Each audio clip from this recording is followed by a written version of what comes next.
Olá, tudo bem? Hoje eu quero conversar com vocês um pouquinho sobre os impactos da inteligência artificial na educação. E eu quero começar lembrando da presença da inteligência artificial no cinema. No cinema, a inteligência artificial geralmente é mostrado em futuro distópico ou de forma apocalíptica. Um exemplo é o Terminator ou o filme Exterminador do Futuro, onde a Skynet, uma inteligência artificial, toma conta das armas nucleares e provoca aí uma guerra, tentando destruir a humanidade. Temos ali o filme Blade Runner, que é um futuro distópico, onde tem robôs replicantes. Temos Matrix, onde a humanidade ela é, na verdade, escrava das máquinas, vive para gerar energia. Nós temos Eu, Robô, que mostra aí um robô cometendo assassinato. O Homem Bicentenário, que mostra a saga de um robô para se tornar humano. Inteligência artificial, onde um robô humanoide no formato de criança, ele anseia tanto pelo amor da mãe que quer ser humano. Ex Machina, que é um filme agora muito já recente, onde você tem ali um grande CEO de informática criando robôs humanoides e tentando testar para ver se eles passam no teste de Turing.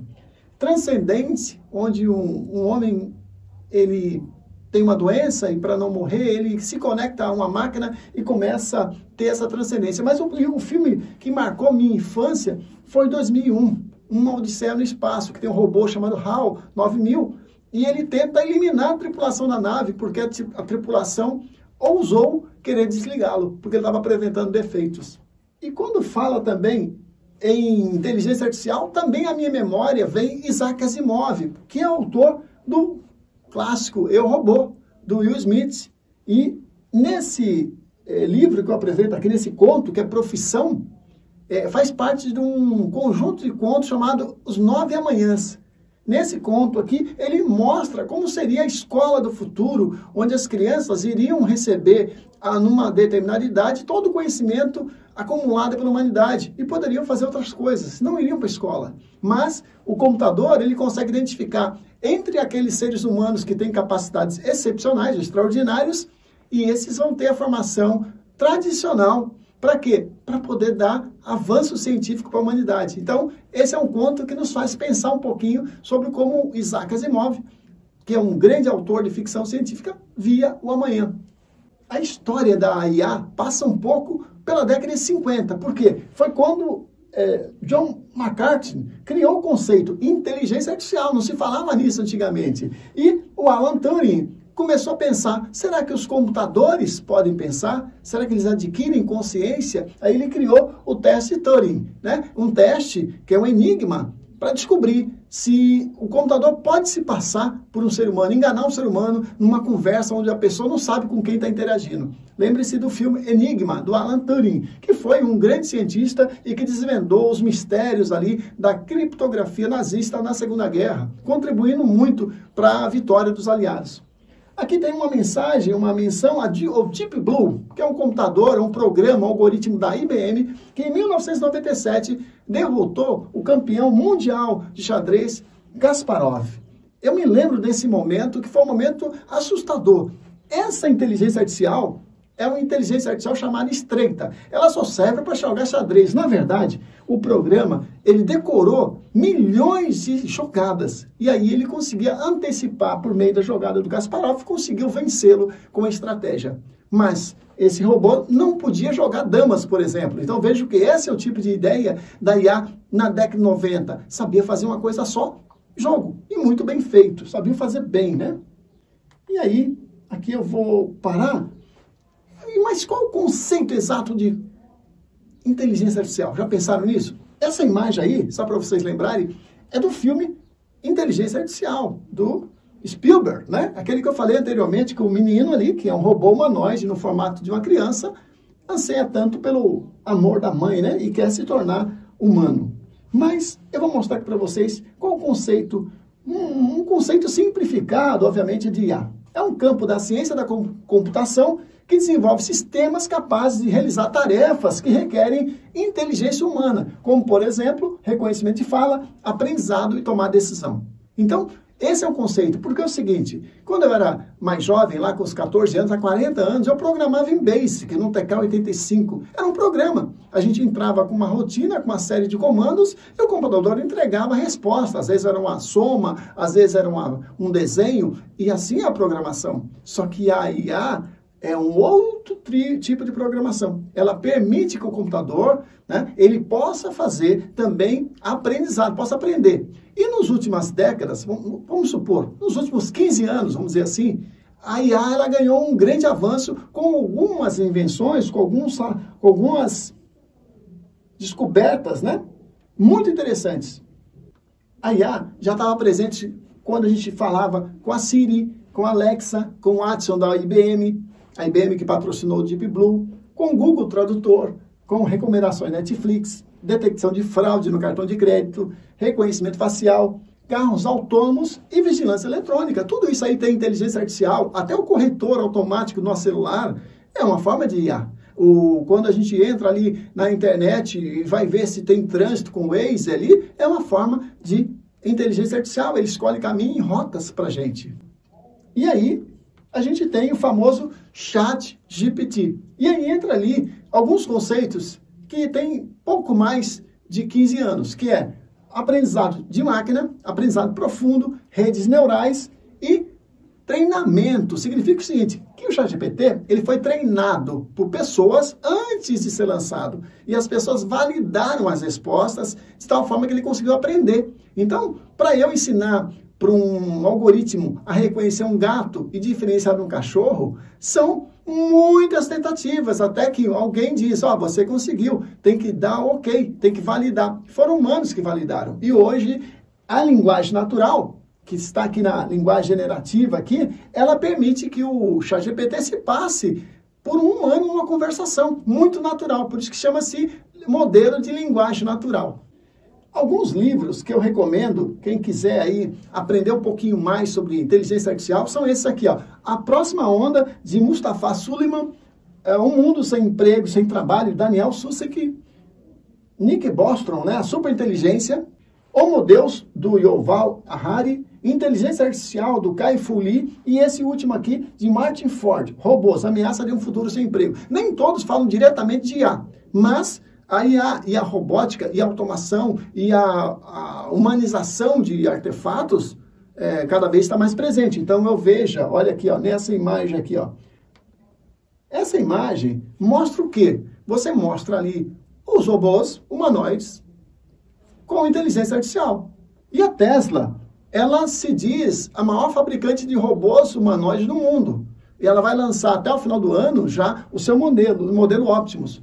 E por que ela diz isso? Porque o carro da Tesla, ela tem tanta tecnologia de reconhecimento espacial, tanta tecnologia para aprender a desviar de objetos, de pedestre, de bicicleta, de outros carros, né? Porque os carros já podem dirigir de maneira autônoma, que eles entendem que essa tecnologia toda será usada no robô humanoide. Por isso que nos vídeos ali mostra o robô humanoide pegando o ovo, por exemplo. Então, tá aí uma preocupação, né? Mas essa preocupação já vem de um tempo. Lembrando o seguinte, as fábricas, as indústrias, cada vez empregam menos gente, porque a robótica está presente na indústria automobilística há mais de 3 décadas. É um processo que foi gradativamente se intensificando. Hoje, por exemplo, o centro de distribuição da Amazon, por exemplo, não tem praticamente quase nenhum funcionário, são pouca gente, porque se usa a internet das coisas, QR Code para tudo, então a máquina, né, o robozinho vai lá e pega a mercadoria na posição X, Y, Z, de maneira rápida, né, e sabe, obviamente, onde está cada produto naquela prateleira e leva para expedição. Então, é uma forma de automação. Então, deixa bem claro que isso já estava sendo implementado já muito antes de ter o ChatGPT. Não é culpa do ChatGPT. A gente fala muito do ChatGPT agora porque ele ficou muito popular. Ele atingiu 100 milhões de usuários em praticamente um mês, né? Mas aí eu brinco que quando se falar, mas a inteligência artificial vai substituir o professor. Não vai, não vai. Eu brinco ali, quem é que vai controlar uma turma de 5ª série? Na verdade, é um fato. A educação precisa do docente, porque a função da escola também é socialização, não é só repasse ou transmissão de conteúdos ou conhecimentos. Aqui, pessoal, só para vocês terem ideia, que há muito tempo se fala em revolucionar a educação. Esse artigo é de 1935 e mostra um professor dando aula via rádio. Então essa ideia de que a tecnologia vai impactar a educação é muito grande, é muito velha, tem mais de 100 anos, tem quase 100 anos, né? E aí eu mostro para vocês aqui, ó. Essa imagem é só para lembrar do Cazuza, nem lembrar o seguinte: eu vejo o futuro repetindo o passado. Mas eu pergunto, será que realmente a IA é igual a gente ficar na frente de uma televisão? É só isso mesmo? Bom, vamos pensar um pouquinho. Essas são tecnologias que todo mundo de alguma forma viu acontecer. A maior parte delas, olha, retroprojetor, computador, internet, webconferência, YouTube, Google Classroom, Khan Academy, o celular e agora a inteligência artificial generativa, que é essa que eu estou falando, ChatGPT. Mas olha aqui, antes ali, ó, videocassete, mimeógrafo, antena parabólica, máquina de escrever, televisão, rádio, telégrafo, quadro negro, livro, imprensa e papel. São todas tecnologias, né? O telefone deve estar em algum lugar. Se não está, entra o telefone aí. São todas tecnologias, pessoal, tá? Que impactaram de alguma forma a educação. E foram, ao longo do tempo, sendo incorporadas. Eu me lembro quando eu entrei no Campo São José, em 93, não tinham praticamente computadores, era máquina de escrever elétrica. E aí a gente passou por aquele processo de implantação laboratório de informática, de AutoCAD, implantação da internet, uso do celular, internet sem fio e assim por diante. É um processo sem fim, mas que é incorporado ao longo do tempo. E aí eu mostro uma dificuldade para que a IA possa ser incorporada, é essa aqui, ó. No Brasil, a gente tem a maior parte da educação básica no Brasil é pública, né? 20% provavelmente é privada. E dessas escolas, a maior parte não tem laboratório de física, de química, metade tem laboratórios de informática. Nem todas têm escolas, nem todas as escolas têm, por exemplo, internet sem fio ou internet rápida. Então significa que isso não é, a gente ainda não está no ponto de inclusão digital completa. O que significa que vai ser uma dificuldade para a inteligência artificial entrar. Assim como também a resistência que haverá por falta de formação de professores. Os professores precisam experimentar a ferramenta para se sentir seguro para poder utilizar. Então essas duas questões podem impactar um pouco na entrada da IA na educação ao longo do tempo. E aí, eu lembro de novo ali, um dos papéis da educação é socialização, né? A gente não pode esquecer disso, né? Que no ensino superior, não. No ensino superior, nós temos, além de socialização, uma preocupação muito grande com a questão da mudança que vem acontecendo. Boa parte, então, da educação superior hoje é EAD, é por conta da tecnologia que se intensificou, internet rápida, 5G, webconferência, né? E aí a gente tem hoje essa grande preocupação de que a IA ela vai entrar para também contribuir com os professores e também, em alguns casos, substituir professores. A gente fala muito hoje em engenharia de prompt, né? Tá aí essa figura. Eu vou mostrar aqui para vocês o que é essa tal de engenharia de prompt. É o seguinte, gente, nada mais é de que você criar os melhores prompts possíveis para que a inteligência artificial possa dar uma resposta boa. Se você não dá uma resposta, um prompt bem detalhado, ele não vai dar informação. Por exemplo, fale como eu faço omelete.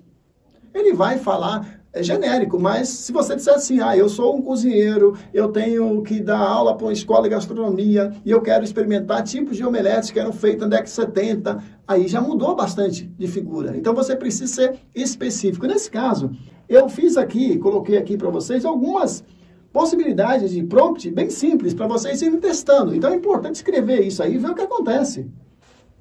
E aí, gente, a gente pensa sempre na frase do professor Álvaro Prata, né? Somos limitados pela imaginação. Na verdade, o professor, sendo criativo, vai criar alternativas. Por exemplo, a Copa do Mundo da IA, onde a gente pode colocar os alunos para brincar um pouquinho. Aqui uma preocupação com deepfake.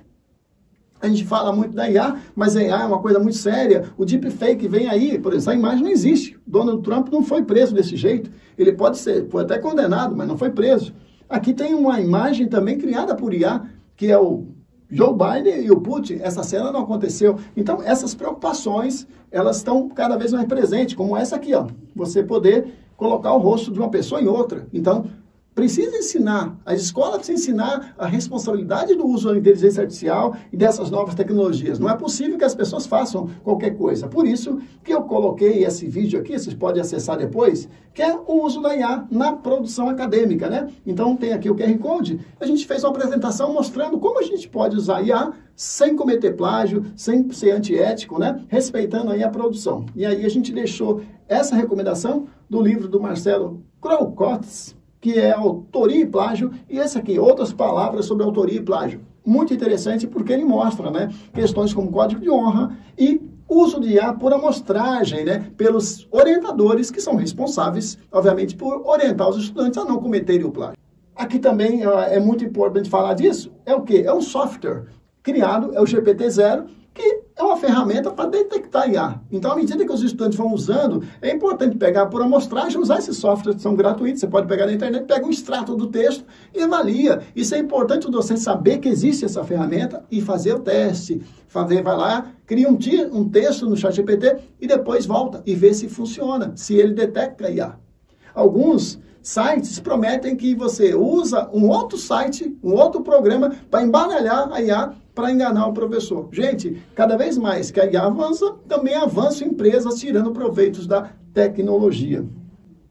E aí, eu fiz essa tela para lembrar que, apesar de todos os avanços, é preciso ter prudência. Doutor Miguel Nicoleles, ele fala o seguinte, que a IA não é nem inteligente, nem artificial, por dois motivos. Porque ele atribui como neurologista, neurocientista, né, responsável, por exemplo, por um tetraplégico dar um chute numa bola na Copa do Mundo 2014, na abertura ali no Maracanã. Esse cientista, um dos maiores cientistas brasileiros, fala o seguinte, a inteligência é uma propriedade orgânica, não é de máquina, né? Então é um conceito errado na visão dele. E mais ainda, ela foi treinada, pré-treinada com seres humanos, o que significa que nem artificial totalmente ela é. Então, e outra preocupação dele, que a gente reduza a criatividade humana e fique dependente dessa tecnologia para fazer qualquer coisa. Isso pode ser um problema para a humanidade em 1 ou 2 gerações. É isso, pessoal. Obrigado pela atenção. Estou à disposição, caso vocês tenham alguma dúvida ou queiram conversar mais sobre o assunto. Tem o nosso curso, né? A gente criou aí um curso EAD de 12 horas, está no nosso site, eu vou deixar o link aqui embaixo, vocês podem se matricular lá, é livre, né? Vocês podem fazer esse material, acessar os vídeos e aprender cada vez mais com a IA. O que eu digo é o seguinte, a tecnologia da IA não é boa nem má, é uma tecnologia e precisa ser aprendida para ser usada com muita inteligência e prudência. Valeu, até a próxima!